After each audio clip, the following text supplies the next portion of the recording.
I asked you to tell me which one of these two paintings I did in an hour and which one is worth over $5 million, would you be able to? Well, unless you're a huge art nerd, I'm guessing the answer is no. And you might even be wondering, how could one of them be worth that much? Well, today we are going to be diving into the history and importance of abstract art, so hopefully by the end of this video, you can answer both of those questions. Every time I go to a museum, I feel like I hear people talk badly about abstract art, and it's even more prevalent online. But before we get into the importance, we first have to define what abstract art even is. The definition may be a bit more broad than you think, but abstract art is basically any art form that does not depict a realistic representation of visual reality and instead uses dots, lines, colors, and shapes to represent those things. Many of us may think of more color block or splatter art when we picture abstract art, but what if I told you that Van Gogh's Starry Night also fits the bill? The night sky does not look like that. Van Gogh is just using lines and colors to represent the night sky. However, for the purpose of this video, when we talk about abstract art, we are specifically going to be talking about the non-representative forms, which is where there's no realism or draw to visual reality. Due to this broad definition, it's a bit hard to find the exact origins of abstract art, but many people say it evolved from expressionism. Most art historians would say it was invented around 1910. Abstract art started off as more futuristic representations of reality, where artists played around with the composition and colors. And Klimt here is actually commonly credited as the founder of abstract art and creating the first abstract piece, so good for her. However, there is some debate on whether some cave paintings count as abstract art. Since the 1900s, abstract art has seen many evolutions, with becoming more expressive, colorful, geometric, and in more modern times, more simple. But now let's get into why abstract art is important.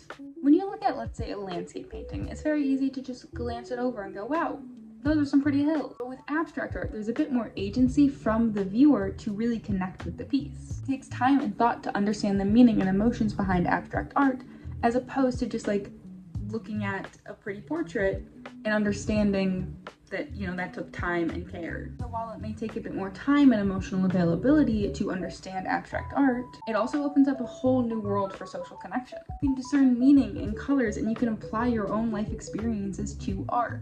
Take this piece, for example. I want you to look at it for a few seconds. You can pause the video if you need more time. Then we're going to come back and have a bit of a friendly discussion about it. While looking at it here, I want you to really think, really try and find some meaning, some deeper emotional connection besides just the colors and the words of the piece. And while you're here, you can put your thoughts in the comments below so we can continue our discussion down there. Now, what did you see? Personally, as someone with BPD, I kind of saw this as like a representation of my emotions, just the very scatteredness of it. And also it feels, I know it's 2D, but it feels like a maze. Like it feels very 3D based on like the layers and everything. But I specifically love the way that the color words are written in a different color than like what it is, like the red is written in orange, It just almost feels like the piece is lying to you. Like there's just so many layers and so many things, such a maze to really get through, and they're all connected but they're all separate. That's what I got from it. But see, now we can have a discussion, and we can not only learn from our own interpretations and understandings, but also from others. And while I do understand you could have discussions and apply your thoughts and connections with other art forms, I mean, that is what makes art so loved. The difference is, with abstract art, to get the full experience, you have to think deeper about it. Or you don't have to, as many people don't, but that is where the value is in the pieces. In fact, most guides on what determines good abstract art list them being difficult to judge and also up for viewer interpretation as being the key features of good abstract art. Now, this process of looking at art and trying to find meaning from it is called cognitive exploration. Our brain's way of searching the world and trying to find meaning and sense, and sometimes the nonsensical. And the way the part of this brain reacts can cause an increase in creativity and critical thinking. It not only help to stimulate the brain, but also to reduce stress and anxiety. One interesting study I found talked about how when viewing different forms of art, like the same part of our brain will light up for them, but when viewing abstract art, something entirely different happens. Quote, "To put it differently, it seems that we know that we view abstract art by realizing that what we view does not belong to any other specific category of art. Namely, we recognize abstract art by exclusion. This exploration, creativity, and critical thinking can help you grow in other areas of your life by training your brain to think outside the box. And obviously this isn't going to happen after viewing one piece, but the benefits are there. Now, painting is a very creative field, and yet even so, many artists and artwork are placed into boxes. People are told to create realistically, to stick to certain styles and conventions. But then abstract art allows them to break free of any of those norms. So even if you don't like or understand abstract art as a genre, its resistance allows for untapped creative potential. As I talked about earlier, it's hard to define. Many people argue over what makes abstract art good, but its fluidity is what makes it even more groundbreaking. Art doesn't always have to be some gallery-level masterpiece. It doesn't always have to take the pixels we see in the world and transport it one by one onto a canvas. Art started as human expression and storytelling, and I will always continue to support human development and artists, and that includes abstract art. Now, I'm sure if you're any sort of creative out there, you've had family or friends be like, oh, you could make that, in regards to abstract art. And honestly, I feel like one of the biggest downfalls when it comes to abstract art reputation is this low barrier to entry. With other forms of art, it's a bit easier for everyday people to look at pieces and go, oh, that's good, that took a lot of talent and skill. Or with other forms of art, there's usually a lot more learning that goes into it.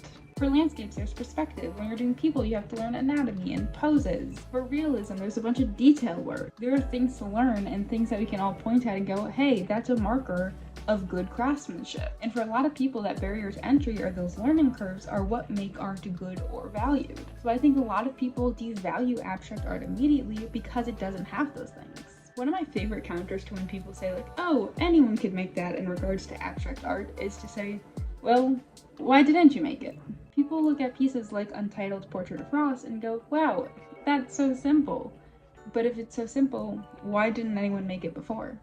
And this is where we get to the true importance of all art forms, but particularly abstract art, and that is the meaning and emotion put behind it. Now listen, if you think you can sit down and make abstract art, I want you to do it. I want you to think about the psychology of each color. I want you to learn color theory so that you know where to place the colors so that they look aesthetically pleasing together. I want you to take the time to make each individual dot in the piece, because there is still a lot of care and time that goes into abstract art. The progression of improvement just may not look like how we traditionally think it does. But more importantly, I want you to sit down and look at a scene, and I don't want you to capture what you see. I want you to capture what you feel. I want you to create something for your lover based on your favorite memory together, but it has to be undiscernible to the outside eye. I want you to create yourself, but you aren't allowed to create a human, or any animal for that matter. To you, all of these pieces may just look like useless blobs and colors. And if that is the case, I am so sorry. I am so sorry that you cannot see the beauty and the meaning in these artworks. And I urge you to look just a little bit deeper. Connect a little bit more with the world that you see around you.